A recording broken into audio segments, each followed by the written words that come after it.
Selamat pagi guru-guru dan teman-teman. Nama saya Christopher dari kelas 10 IPS. Saya akan menjelaskan tentang film Mary Riana.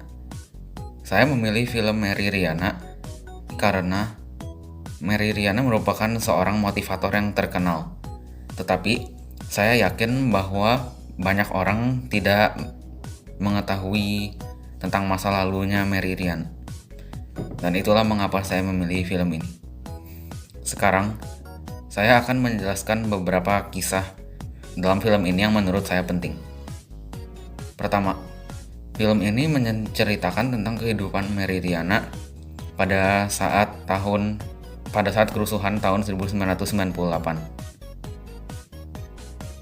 Pada waktu itu, orang tua Mary Riana mengirimnya ke Singapura. Mereka mengirim Mary Riana ke Singapura agar Mary Riana tidak terkena sebab dari kerusuhan ini. Mary dikirim untuk tinggal bersama pamannya di Singapura.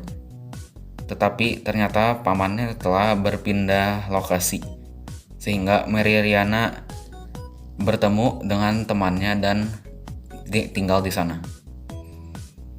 Setelah itu, Mary memasuki kuliah, tetapi kuliah tersebut membutuhkan biaya yang sangat mahal. Sehingga Mary perlu bekerja. Saat bekerja, Mary bertemu dengan seorang ibu-ibu. Ibu tersebut dibantu oleh Mary Riana untuk membawa barang-barang belanjaannya. Kedua, pada saat Mary Riana sedang surfing di internet, ia menemukan suatu perusahaan. Dalam perusahaan tersebut menyatakan jika menginvest mendapatkan banyak uang. Setelah menginvest, Mary mengajak temannya yang bernama Alpha untuk ikut menginvest. Saat pergi ke perusahaan tersebut, Mary menemukan bahwa perusahaan tersebut adalah perusahaan palsu dan uangnya telah dicuri. Setelah ini, Alpha memberitahu Mary tentang saham. Saat diberitahu tentang saham, Mary langsung mencobanya. Lalu, tidak lama setelah itu, Mary ketahuan telah mencoba untuk menipu seseorang memasuki perusahaan yang telah menipu Mary. Lalu, temannya Alpha membantu Mary untuk memecahkan masalah tersebut. Ketiga, saat Alpha ingin melamar Mary hanya berbicara tentang uang dan uang. Sehingga Alpha tidak jadi melamarnya dan memberikan cincin yang ia telah beli kepada seorang ibu pengamen yang ia temu di jalan.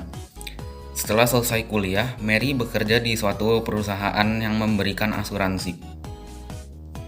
Tetapi semua orang yang Mary telah mencoba untuk menawarkan asuransi tersebut menolaknya. Dan pada saat Mary sedang berjalan pulang, ia bertemu dengan ibu-ibu yang dia pernah membantu untuk membawa barang belanjaannya itu. Dan ternyata ibu tersebut merupakan orang kaya. Dan ibu tersebut menginvest kepada Mary $1 juta. Setelah peristiwa itu, Mary berjalan pulang. Dan saat berjalan pulang, Mary menemukan ibu pengamen yang Alpha telah memberikan cincinnya itu. Ibu pengamen tersebut dibantu oleh Mary karena ibu tersebut terkena serangan jantung. Sebagai imbalan telah menolongnya, ibu tersebut memberi Mary cincin yang dibelikan oleh Alpha kepadanya itu. Sehabis mengenali cincin itu, Mary langsung menemui Alpha dan akhirnya menyadari bahwa uang bukanlah segalanya. Pesan penting yang saya dapat dari film ini adalah uang dapat membelikan banyak hal, tetapi uang tidak dapat membeli segalanya. Terima kasih.